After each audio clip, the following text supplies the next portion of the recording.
Picked it up, got it away to Mike Johnson, who will get points, will he or not, was fouled.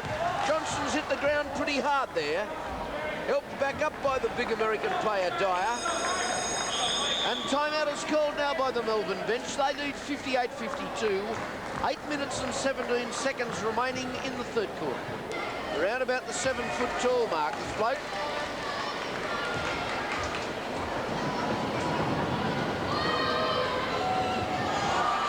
A little bit too much breakfast in that one. 62-59, has the opportunity of getting 2 from 3 shots. Fouls with it and going high was Denard to give it away to Davies.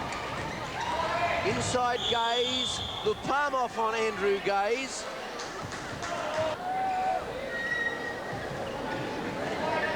The B Falcons from the side. Got into Jerry Denard. Billiard with it, what can he do? Ian Davies finds a little bit of time to turn and shoot. Oh gee, he's hot when he gets hot, the spoke, Ian Davies. Ball kept in the game, Billiard brilliantly round Andrew Gaze. Got it away to Mike Johnson. Johnson, yes! My word! They've really turned it on in the third quarter to now lead 66-59. It's almost as if Coach Ankeny said go. Certainly seems that way. I'd say a few harsh words in the change room, and then the Falcons players themselves have picked up the pace, and you can see the results now as again Billiard brings it down a game. It's away from Westover to give it away to Ian Davies. Revilliard finding good position. Denard said, thank you. Strike me, he was up there. Just went up and dropped it in. Brian Gudgeon. Oh, yes. Three-pointer. Absolutely, and brilliant touch, this man, Gudgeon. It's his 6th from the three-point line. It's not a bad night's work, and he's been in every other part of the game as well. Ian Revilliard. Mike Johnson. Revilliard will turn and shoot. Doesn't go in. Going high for the rebound was Dyer and also Denard, and a foul has been called. So call that foul on Jerry Denard, and it'll be Tigers ball from the side. Brian Gudgeon is coming into the game as Nigel Purchase to replace Andrew Gaze. As it goes to Westover. Won't go in there. That was James Kirk up the number 4. Ian Davies. Oh, knocked in well by Bateman. 70 points to 62, and the match is all turned round.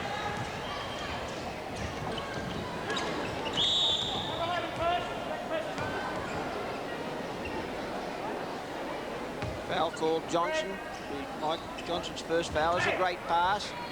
Oh. And another missed basket. Unbelievable. Tigers can't do it right now. That's a little bit of pressure. Jerry Denard letting that one bounce, you might say. This is Ian Revilliard. Dennis, the pressure's come on and they've sort of come unstuck. As far as their accuracy is concerned, as the Falcons get another one in. Yeah, it's all Falcons now, Lee. They've increased the tempo of their defence. Tigers are certainly forcing their shots now. Haven't actually forced their shots. And there's another forced shot. He drew the foul on Ian Davies.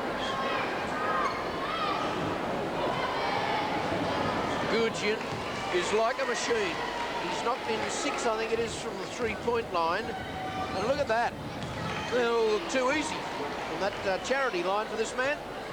As from the back court, we'll find Jerry Denard to get the game underway once more. 64-72, the Tigers trail. After leading comfortably most of that second quarter, Ian Davies, a little bit offline, plenty of Falcons in there looking for that ball. Davies, one of them, offline again, and he got it back to Davies. Strong pass away to Mike Johnson, yes! Well, that's tenacity. Davies stayed in the game, struggling and fighting for possession to allow Johnson to eventually wrap up points. Ball knocked away well there, and Ian Davies once more. Got it away to Mike Johnson. Bit too strong. The ball came away from Westover to Revilliard. Bruce Revilliard got points.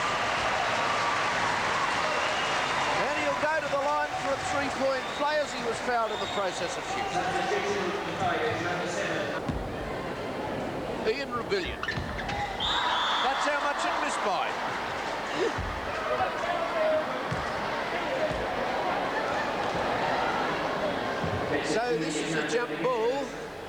between two of the bigger men, Russ Dyer and Jerry Denard, both Americans, as the Falcons lead 76-64. Neither of them really got it. It came down in the possession of the Tigers. Ryan Gudjian, what a sensational game he's had. He's missed one, would you believe, from the three-point line, and he hasn't done that too often tonight. Ian Davies, away there to Rebellion. Off Gudjian, who doesn't agree, and it'll be Falcons from the side.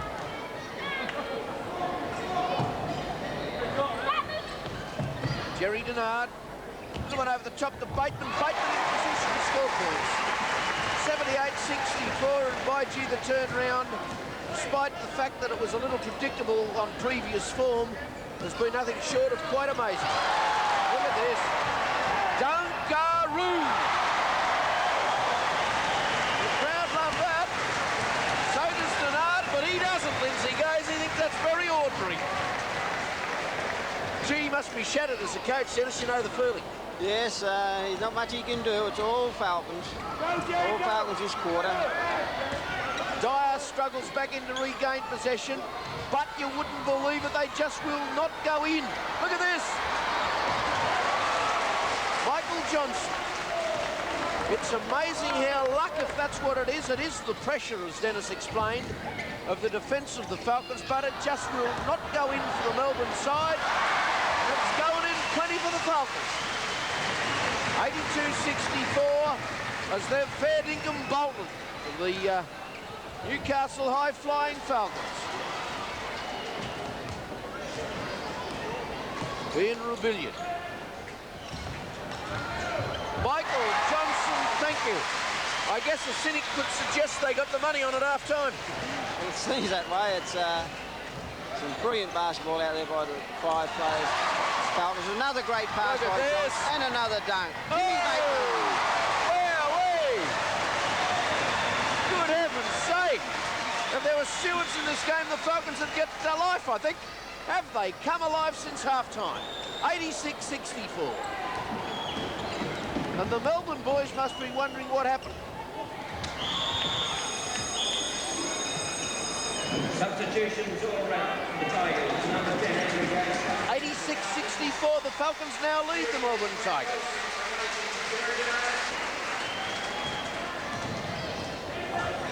This is Andrew Gaze. Seems certain to be a teammate of Ian Davies at the games. I don't think he'd really mind being on the Falcon side at the moment after this switcheroo. 86-66, and the gap is 20. This is Mike Johnson. Frank Goldfinch. Jim Bateman won't go in for him, and the ball's gone over the back line. The Melbourne Tigers have only scored 4 shots from the last 24 attempts in this quarter. Isn't that amazing? That is the pressure of the up-paced Falcons defence. Into the bonus free throw by the Falcons and the Tigers. Alan Westover goes to the line, makes the first one. This is team fouls. Once you've registered 5 team fouls, all subsequent ones cause 3 free throws. Gee, that's hard to say. The mob don't like that decision either. Referee Beals got a holding foul on Jim Bateman. And this time Neil Purchase will go to the line for 2. Knocked the first one in, and the Falcons are starting to get into foul troubles. They've 3 players on 3 fouls, Rebellion, Patterson and Bateman. So if several of those players have fouled out of the game, of course, things can turn back the other way. This is Goldfinch. A short substitution called there by the Falcons bench. 3 points a game. Like me, he'll get in the Australian rifle team, this bloke. He'll need to rifle another 7 in, Leeds, to get back in the game. Certainly will, but by gee... There's Johnson answers. Johnson's given the answer down the other end. 3-pointer, Michael Johnson. 102-80. He certainly played his part, Gudjian. Now it's Russ Dyer. Goes in under the basket, will not go in. Jerry Denard. There's Mike Johnson once more. 104.80 as the Falcons drive the nail now deep into the coffin of the Tigers. Timeout light on from the Tigers. Coach Lindsay Gaze as soon as there's a break in play. Andrew Gaze shows his skills. 104.82 now the Falcons lead. 22 points the gap, and one gets the feeling they can even put more petrol on here.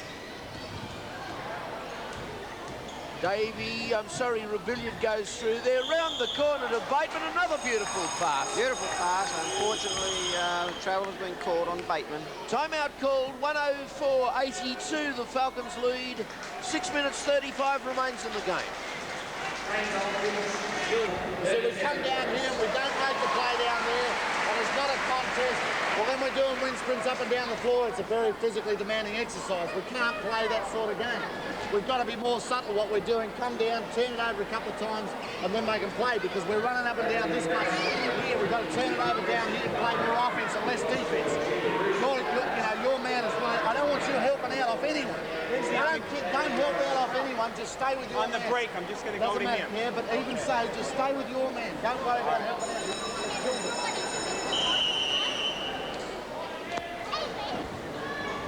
Well, Dennis, I suppose you could wrap it up by saying when the Falcons decided to put on the petrol, they went faster and the other mob slowed down noticeably. Well, it certainly looked that way, Lee.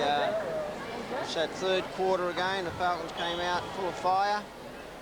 It was purely they applied the pressure on the defensive end and caused the Melbourne Tigers certainly to force their shooting, which allowed them to miss. The Falcons then burst up the other end and everything went right for them. They piled on 40 points for the quarter.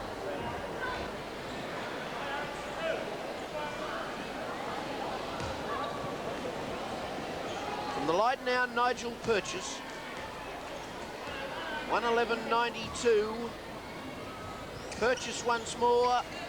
Doesn't get points. Going high there was Rouse, couldn't control it. Got into the hands of Begg. And he's pushed Patterson over the sideline, and I'll go up for two free throws up the other end of the court. So it's only 28 seconds remaining, and it's just academic now. Yes, and it's 5 fouls. 5 fouls on number 7, Oliver. He leaves the court. That's it for number 7 this evening, Mark Oliver. Kirkup comes in for Oliver as we find Patterson to the line. Doesn't fall for him, but it's, I say it's academic, 111.92, but he'd like to get range nonetheless. Goes in high, Patterson, and gets the hard shot. Alan Westover through the hole to Ian Rouse, away to James Kirkup. Patterson went up in the air, fair dinkum, and came down almost astride of the man. This is Gavin Kelly. Way to Frank Goldfinch. Goldfinch away to, it would be Begg, but the ball from the side with just 4 seconds to go to the Tigers. Westover goes in there to try the shot. Misses with it. The Falcons win 113-94.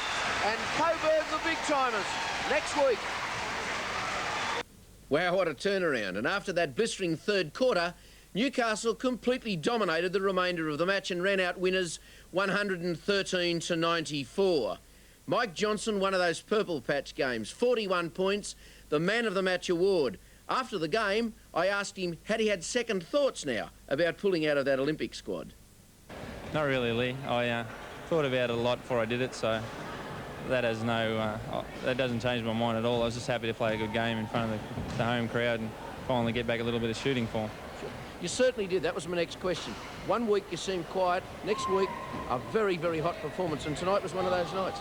Well, actually, I don't know if I played much better game this week than I did last week. Last week it was more defensive orientated. And, you know, I shot 56% from the floor last week, which is not too bad. But tonight I think, you know, I shot well, but I didn't play as well a defense. So, you know, I'm trying to make my game all round. So if I can get the shooting down and the defense down, I'll be real happy. Obviously it is a team tactic, though, to get it to the man that's hot at the moment. Yeah, well, that's right. And that's what our team's doing really well at the moment. Jim Bateman's been very hot during the season, and we're just pushing the ball inside through Dave Ankany's instructions, and it's paying dividends for us. I suggested that the cynics might say you got the money on at half-time tonight. Gee, that third quarter. Boy, oh boy. Well, as I say, if we play well in the first half, then it's all over from there on. Congratulations on a great game. Thanks very much, Lee. To bring you up to date, the Geelong Cats lead the Western Division, undefeated so far. A marvellous result this far into the competition. In the Eastern Division, led by Coburg, 9 wins and 1 loss from Brisbane and Newcastle. And of course, they're Newcastle's opponents tonight at the Sports Entertainment Centre. The Most Valuable Player Award sees Leroy Loggins on 27 points. He hasn't scored in the last 2 games, though. Then Crawford, then the league's top scorer, Benny Lewis. He'll be on display tonight. And then Jim Bateman of Newcastle on 22 points and Danny Keogh are the top 5 in that competition. Tonight's matches, as I say, Newcastle and Coburg. It will be a full house. Join the crowd out there. And that's our match for replay next week on Sports Centre 3.